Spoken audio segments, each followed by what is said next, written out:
मी मीना पटवर्धन. यशोवाणी दिवाळी अंक 2025साठी मी हा लेख वाचत आहे.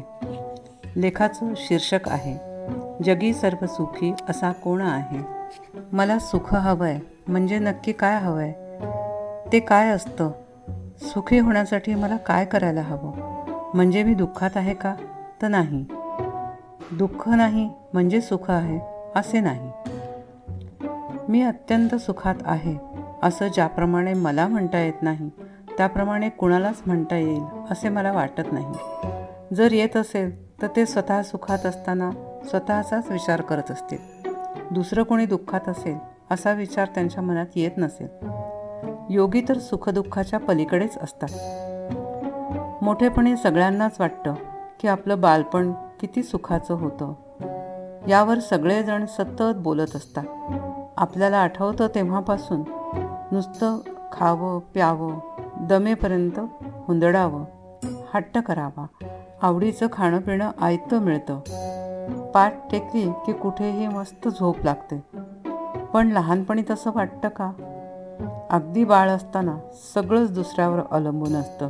स्वतःला काहीच करता येत नाही. थोडं मोठं झाल्यावर नवीन नवीन गोष्टी शिकाव्या, सायकल, पोहणं इत्यादी इत्यादी. याशिवाय अद्भुत गोष्टी ऐकाव्या, कल्पनेच्या दुनियेत रमून जावं. पण मग वडीलधाऱ्यांची सततची शिकवण, हे असंच करायचं, ते तसंच करायचं, आपल्या मनासारखं वागूच देत नाहीत. हे सगळं बरीच वर्ष चालू राहतं. अभ्यास, शाळा, शिस्त याशिवाय सतत प्रगती करत राहण्याचा अट्टाहास किंवा दडपण. संपूर्ण लहानपण जाचक अटींमध्ये असते. म्हणजे मुलं दुःखात असतात का? नाही, पण पूर्ण सुखातही नसतात. तरुणपणी अंगात खूप बळ असतं. आपल्याला काहीही अशक्य नाही असं वाटतं. नवीन हळुवार भावना निर्माण झालेल्या असतात. आकाशाला गवसणी घालावीशी वाटते. पण मग नवं जुनं, खरं खोटं, बरोबर चूक अशी रस्सीखेच चालू असते. शिवाय निर्णय आपणच घ्यायचे असतात आणि जबाबदारीही आपलीच असते. भविष्याबद्दलची भीती, उत्सुकता सारं दाटून आलेलं असतं. कष्ट आणि कष्ट करण्याचाच हा काळ. जग तर हेवा करत असतं, पण आपलं काय चाललंय? म्हणजे तरुणाई पण पूर्ण सुखात नसते. त्यांना वाटतं लहान मुलं सुखात असतात आणि मोठी माणसंही. लहानांना कसल्या जबाबदाऱ्या नाहीत आणि मोठ्यांना शिक्षण, नोकरी वगैरे चिंता नाही. शिवाय कष्टही कमी झालेले असतात. प्रौढपणी बऱ्याच गोष्टी मिळालेल्या असतात. थोडं स्थैर्य आलेलं असतं. थोडा निवांतपणा आणि सुख भोगण्याचं सामर्थ्य पण असतं. पण तरुणांसारखं मुक्त जगता येत नाही, लहानांसारखा हट्ट करता येत नाही, की ज्येष्ठांसारखी खुशाल कोणाशी मदत मागता येत नाही. आपल्यापेक्षा लहान आणि मोठ्या सर्वांचीच जबाबदारी या वयात घ्यावी लागते. त्यांना सांभाळण्यात कितीतरी शक्ती खर्च होते. सगळा तोल सांभाळायचा असतो. म्हणजे या गटातली माणसेही पूर्ण सुखी नाहीतच.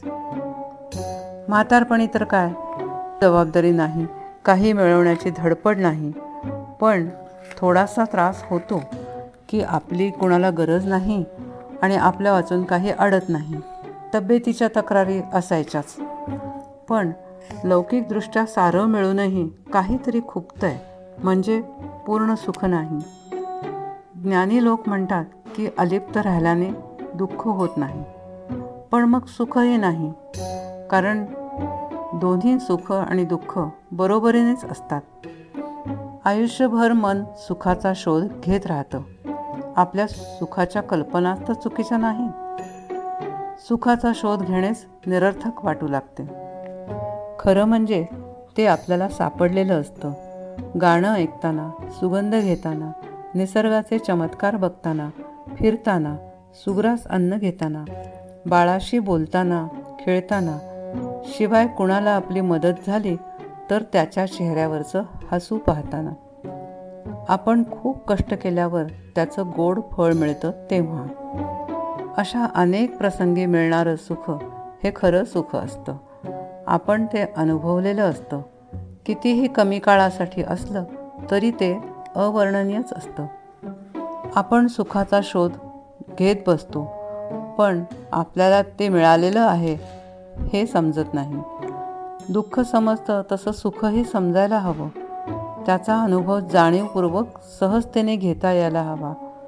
हे जितकं लवकर कळेल तितके आयुष्य सुखकर होईल, नाही का? सुख म्हणजे नक्की काय असतं हे वेळेवर कळणं महत्त्वाचं.